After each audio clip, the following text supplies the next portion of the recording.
All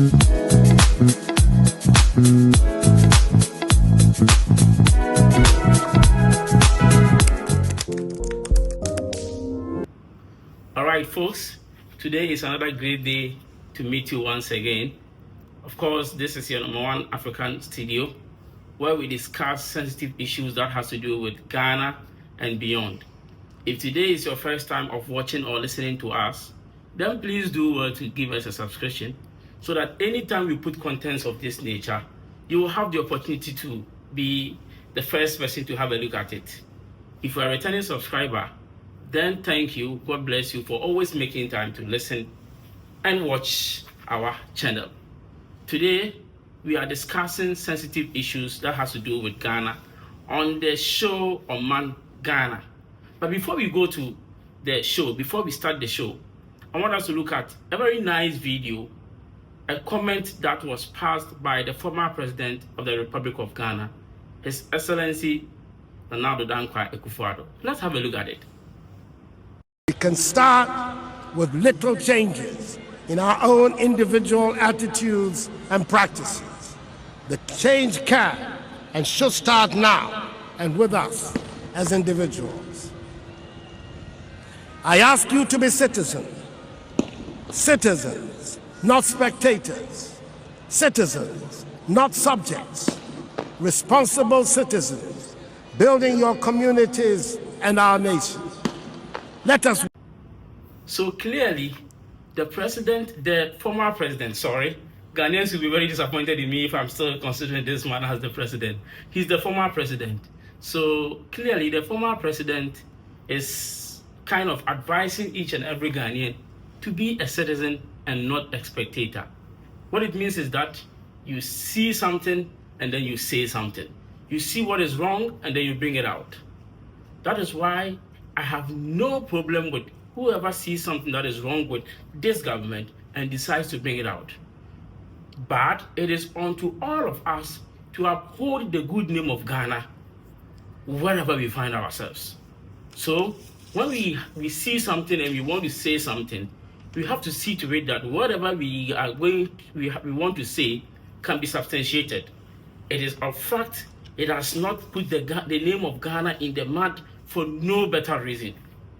That is why, me for one, I have no problem with Reverend Ntim Fordjour for bringing out certain things he feels is going to put the name of Ghana in the mud.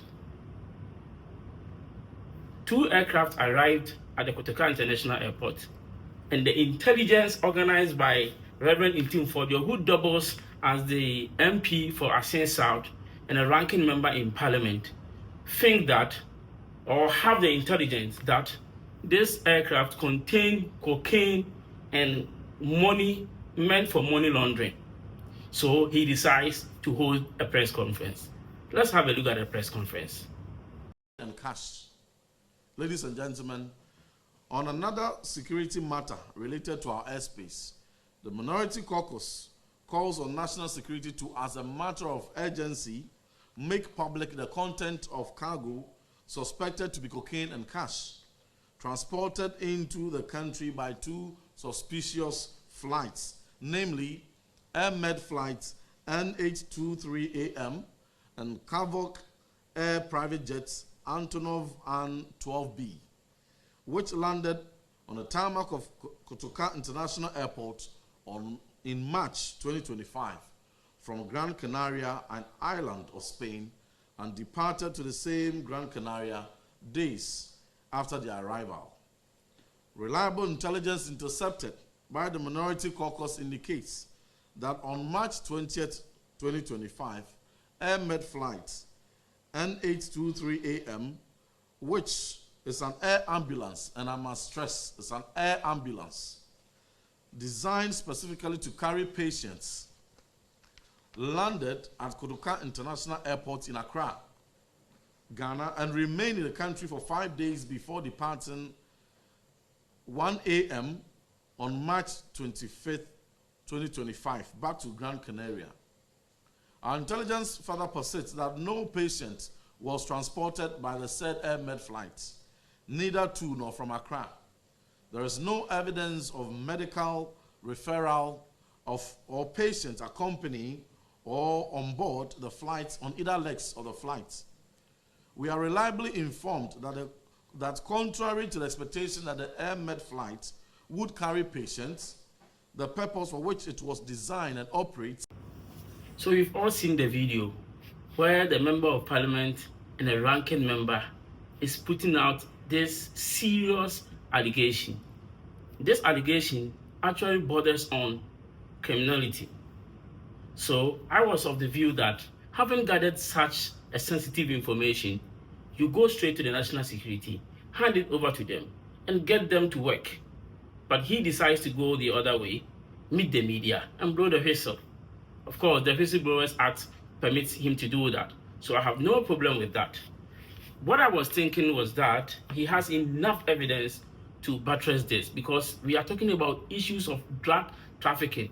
In case you don't know the impact of this, actually when some of these issues happen, it affects the citizens even more than the politicians. Because of course, if an MP or a member of parliament is traveling, he will be given a diplomatic call. At least when he gets to the airport, he will not be scrutinized the way you and I will be scrutinized. Once the country is kind of labeled to be the source of drug trafficking, I mean a country that is dealing in drugs and drug tradings, when you get to any international airport, you will be fully scrutinized, questioned, and interrogated. But they will not go through this. So in the end, they throw out their tantrums, and then we suffer the consequences. That is why you and I have to be interested in this. Of course, it is unto us to uplift and uphold the good name of Ghana. We always say, so help me God. And a reverend minister who doubles as the member of parliament, what I was expecting him to do is to directly go to the security. He decides not to do that. Rather, he goes to the media and then he blows the whistle. The president, who is committed to fighting issues that has to do with drug trafficking, of course, 3 months in into his presidency, we've seen him catching cocaine here and there. So he's someone who is interested in fighting drug trafficking. So I was just wondering why someone who has taken so much delight in fighting drug trafficking will himself go into drugs.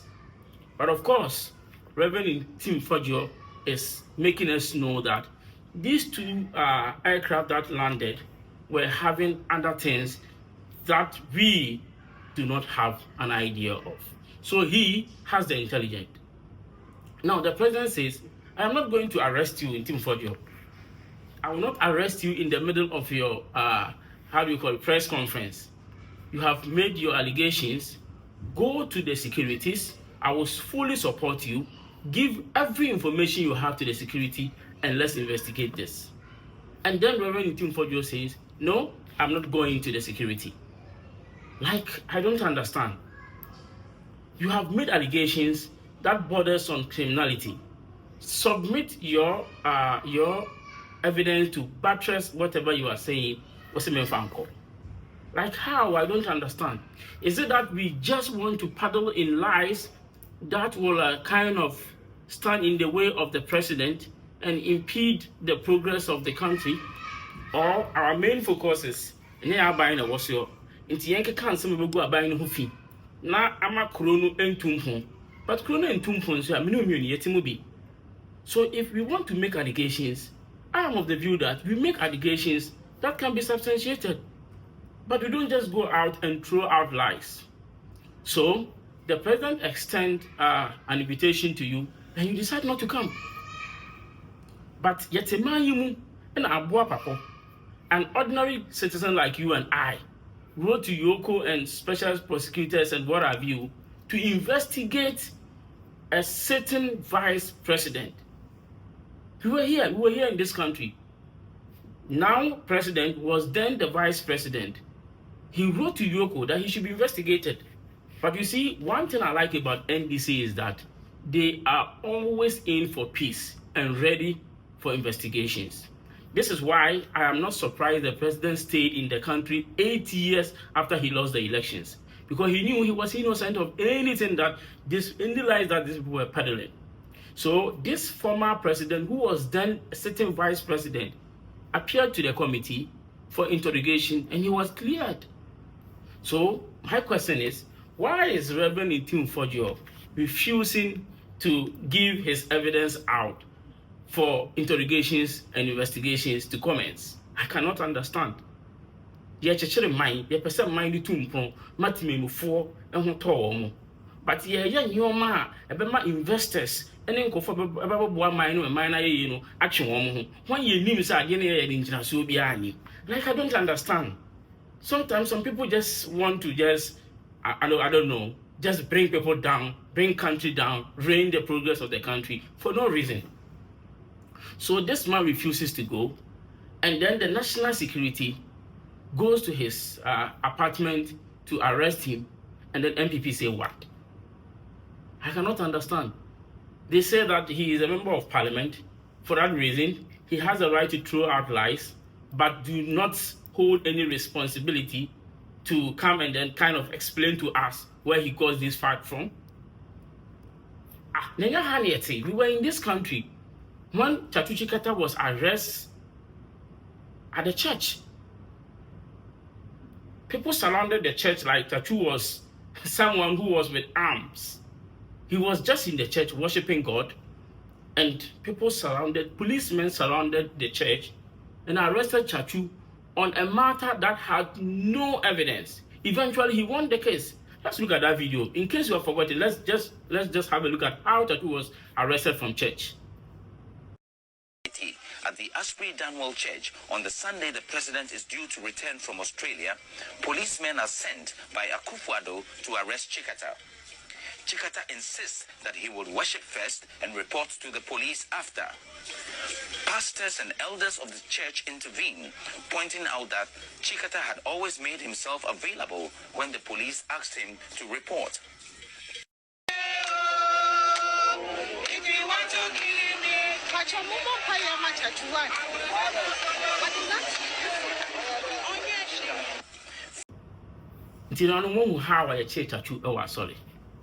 This is how human being was arrested from the church.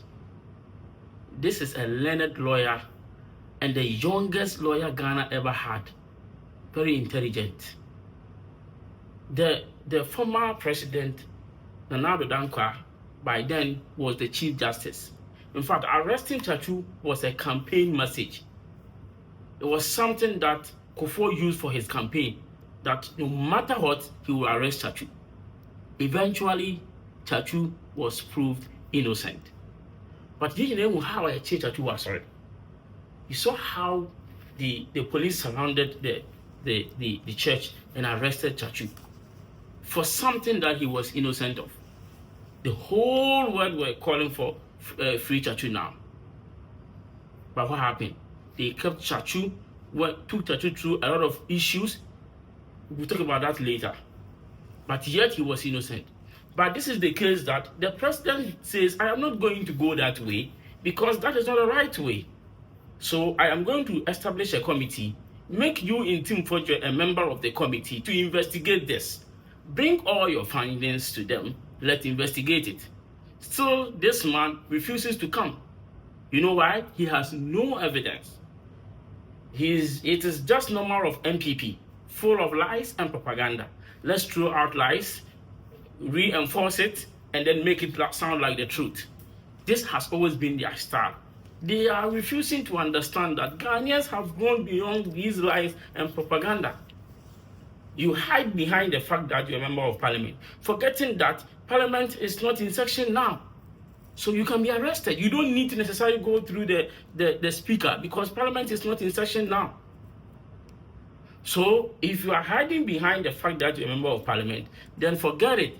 Because Francis Xavier Sosu, who is member of parliament for Madina, was also arrested by your government from the church, same place.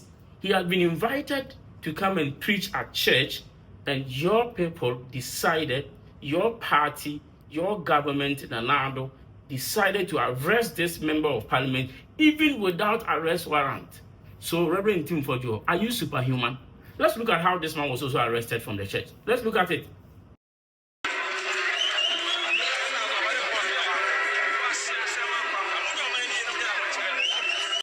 Prayers Ministry. The head pastor of the church narrated the incident to City News. We invited Honorable Francis Sosu as our guest speaker. Yeah, because we are in his constituency. So he came. He was preaching. Whilst the ushers came to inform me that there are some security men who are here to arrest him. So I have to come out to hear from them. They said they are here to take him to the police headquarters. And I said, okay, he's preaching. Anyway, what is the issue? And can I have a look at their arrest warrant? And they couldn't provide that. And later they showed me their ID. That's two of them showed me their ID, that they are coming from the police CID headquarters. And I said, okay, then when he finished preaching, and I will deliver the message to him, and then we can take it up from there. So when he finished preaching, and I took over to pray for him, and I saw the youth in the constituency gathering. Yeah, the number was huge, that even some of the church members had to escape because of fear. The Madina Constituency Secretary for NDC, Abdul Razak Hussein, also narrated his encounter with the security personnel who stormed the church to arrest the MP. I engaged one DSP Bwachi, who claimed he's the leader that has been sent from the headquarters to come and arrest the MP. So I asked him, can I see their arrest warrants before, if anything, we can allow them to pick him? He said they don't have any arrest warrants, and in any case, they are police officers, so they don't need any arrest warrant before they arrest him. And I said, no. You can't arrest a whole member of parliament without showing any arrest warrant. Then we allow you to arrest. There's no way we're going to agree to that decision. So based on that, he took out his ID card, indicating that yes, indeed, he's with the Ghana Police Service and he is this DSP Bwachi, and that they've been authorized by the regional commander and the IGP to come for the MP. Some constituents of Madina who massed up at the church premises also spoke to the news team. So you have seen how another member of parliament was arrested. So I am kind of surprised the way Mahama is even handling these people. I'm kind of surprised. You've seen how a member of parliament was also arrested from the church for a baseless issue. Just some.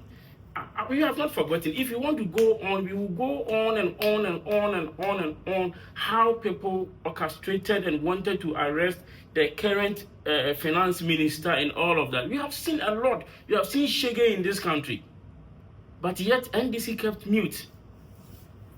What pains me is that Afenyoman can go behind the scene, plead with the security to produce this man 10 a.m. the next day, and then comes to the media to kind of boast, kind of say something to mean that he didn't actually release him when he had begged with these people to produce this man 10 a.m. the next day.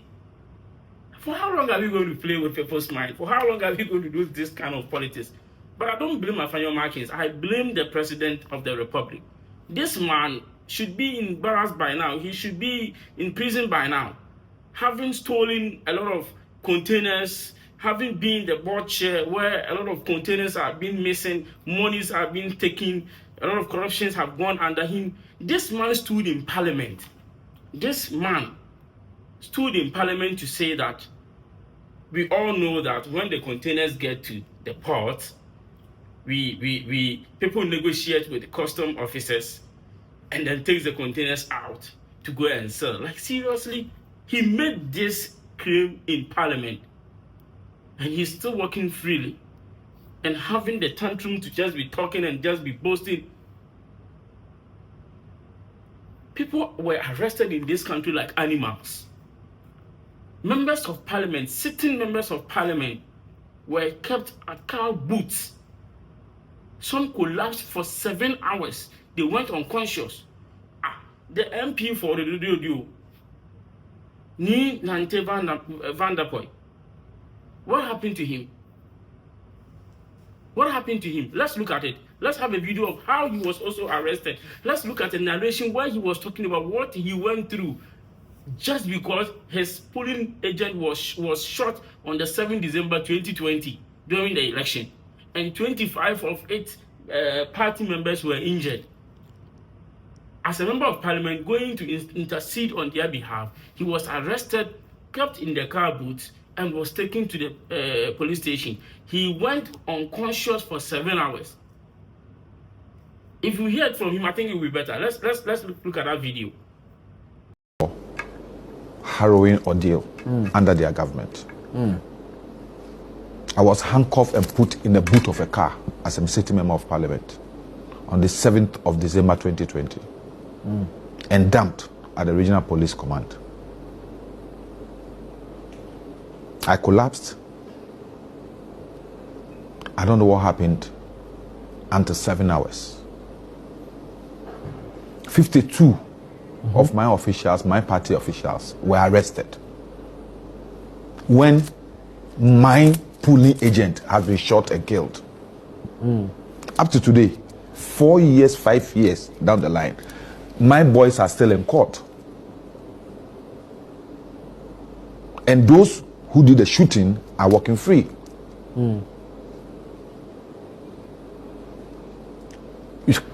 Sometimes we need to say it as it is. Right. What happened yesterday is no news. Is it not? No. Really? Why is it news? The Honourable Member of Parliament is not in Parliament at this moment in time. The invitation to the Speaker is only when there is parliamentary sitting. The fact that you are a Member of Parliament do not absolve you from being arrested when you commit a crime. It's only a privilege that you have. And that privilege is exercised through the Speaker. So I am of the view that when people decide to deliberately do things that are in contradiction with our laws, they should face the law, irrespective of who the person is. But people are doing things that, we cannot even talk about, and they are hiding behind politics and just doing them. People are stealing huge amount of money. People are just going out and spewing lies. People are just talking anyhow just to hide behind politics. No, we cannot build a country like that. We are building a country that you and I have to be happy and be proud of. So if we see something and we want to say something, we want to be citizens, then please let's make sure that we have enough evidence, because a year it's a movie. Deliberate effort should not be made just to kind of bring the name of Ghana down, just because you want to win political power, with which you will only come and steal. You need a political power, obviously, to come and steal. You are not coming to better our lives. So please do not murder the name of Ghana just because you want to win political power. It is not about the power you want. It's about we, the citizens. Omanye ya, me, anyway. Yamisha, so what you bread, now share. Send any kind we hear, yes, so, found some part of mine, so, not subscribe my, and my BB information to say betuno.